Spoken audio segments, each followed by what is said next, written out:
receive many emails from Muslims, and I don't have time to answer them all, but I thought I would answer this Sarah Rashid here and let you all see what she has to say and what's troubling her. She's writing in regards to my video, Filthy Teachings That Muslim Men Practice, when I made a video about the Ayatollah Khomeini. She wrote here, she said, "You called female Muslims cows. You called me a cow and you don't even know me." Well, Sarah, I didn't call you a cow. I'm simply saying that Islam treats you like you are a cow, as if you are a possession, something to be owned and controlled, and one of many. So if a man has 4 or 9 wives, don't you think that he's filling up his barn? How can you have an intimate relationship with a husband if he is having the same intimate relationship with 3 or 8 other women? I'm going to go to the Quran now and show you why I felt that you are like a cow in Islam. Here is the Quran browser, and I've typed in 4:3, and we'll hit retrieve and bring up the verses. Yosef Ali would have been my first pick, but he is lying in his translation, so I'm going to go on and look at someone else. He wrote 2 or 3 or 4 women, but that's incorrect. So we're going to go to Shakir, who's a little more honest in his translation. He says, "Marry such women as seem good to you, 2 and 3 and 4." Well, Sarah, the Arabic word is wa, and that means and, right? 2 and 3 and 4. You can go and check it out. And so this adds up actually to 9. 2 and 3 and 4. That's 9, because Muhammad had 9 wives. So some people, they translate this as up to 4, and other people translate it as up to 9. But Muhammad took it as 9. And by the way, since I'm right here, I'll just touch on this word marry. It didn't exist in the Arabic Quran. The word is fankaho in the Quran, which is F. Allah doesn't know the word marry. He instructs his men to F such women as seem good to you, 2 and 3 and 4. Well, Sarah, this is definitely like a barnyard, if you ask me. Let me go on here and show you some other things after we get back to your video. Let's see. I want to know what else is troubling you.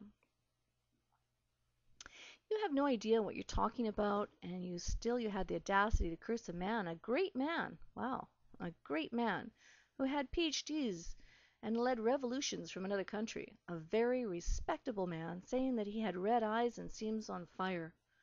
What is that really? He got his teachings from Allah and Muhammad? Well, Sarah, yes, he did. He got his teachings from Allah and Muhammad, and I'm going to show you that in a second. You speak about the Ayatollah Khomeini as a respectable man, right? Well, let me show you.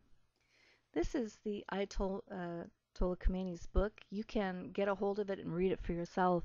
The Ayatollah taught that a man can have sodomy with a young child, and if he rips her internal organs apart when he does it, she won't count as one of his 4 permanent wives. Quite frankly, I wouldn't call this a respectable man, a good man. I would call this a filthy man with filthy teachings. And I do back that up, that he got his teachings about child sex from the Quran. I'm going to show you that right now. Here's the Quran, Yosef Ali's version on the Quran, 65 verse 4. "Such of your women who have passed the age of monthly courses, for them the prescribed period, if you have any doubts, is 3 months, and for those who have no courses."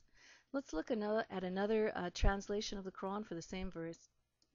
Here we have Sher Ali on 65:4. "And if you are in doubt as to the prescribed period for such of your women who have despaired of monthly courses, then know that the prescribed period for them is 3 months, and also for such as do not have their monthly courses yet." Sarah, we need to question this. What does this mean, those who don't have their monthly courses yet?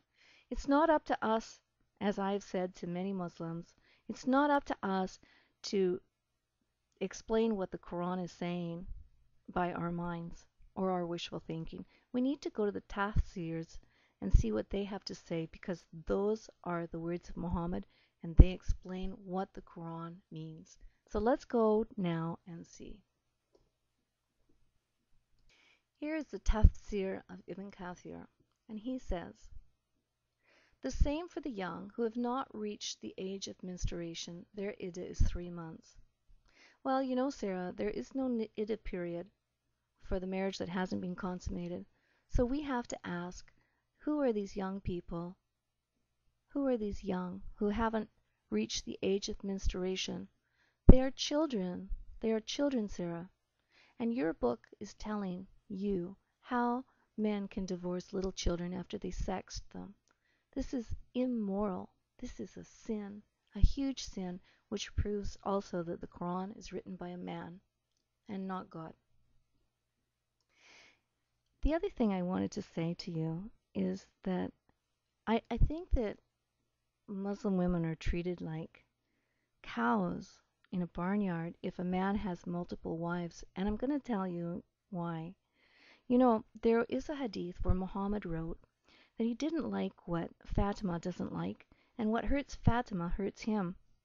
And the reason he wrote this and said these things, actually, was because Fatima didn't want to be married to a man that had multiple wives.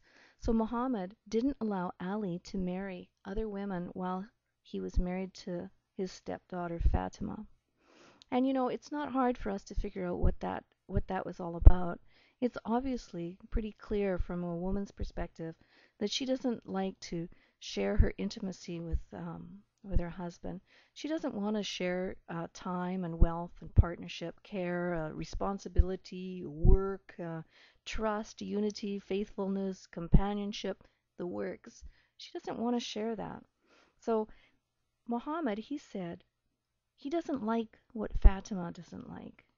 But the fact is Muhammad was a hypocrite because he didn't care about his own life in regards to, you know, to what women cared about, because he went on and had he had 9 wives at one time. He didn't care about their feelings, that they didn't want to share their intimacy. So he was a hypocrite for sure when you think about it. Let's go on and see what else you have to say here. You said Allah is just the Arabic word for God. Well, that's right. Allah is just the Arabic word for God. We don't dispute that. But who is he, Sarah? Who is your God? What is the personal name of your God? Don't give us his attributes. I don't want to hear those 99 attributes you have for him. I want to know what is his personal name. Can you tell me? The other thing you say is Allah is the same Allah of Moses, Jesus, and Muhammad. Well, this is incorrect. You don't have Jesus in your Quran. You have a fellow named Isa, and Isa is not Jesus. The proof is in Surah 19, verse 28 and 29, and Surah 25, verse 37. I want you to know that Isa in the Quran is the son of Mary, the daughter of Imran, the father of Moses, Aaron, and Mary, and they lived 1570 years before Mary, the mother of Jesus Christ. Check out the Holy Bible, Numbers 26, verse 59, and you'll make the comparison between all these verses, and you'll see that when Muhammad wrote the Quran, he was a very confused man. He didn't know what he was talking about.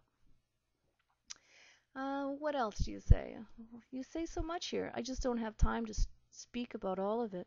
You think that we invented every twisted and sick and perverted act in the history of mankind in the West, but you're wrong. Don't you know that every twisted and sick and perverted sex acts have existed for eternity? Don't you know that you are not the first generation that thought about twisted sex and perversion? I'm sorry, the West is a new world. All of these horrible, disgusting things, they existed, well, even in Muhammad's time. He was the father of such things. All right, let's see. Muslims permit the marriage of 9-year-old girls. Well, yeah, I just showed you that. I just showed you that. You say our religion never said you could do that stuff. Well, I showed you that already. I think we're pretty finished, and I hope that you don't email me again. I hope you instead spend your time studying and realizing that Islam is a false religion for men. Okay, God bless you all. Until next time.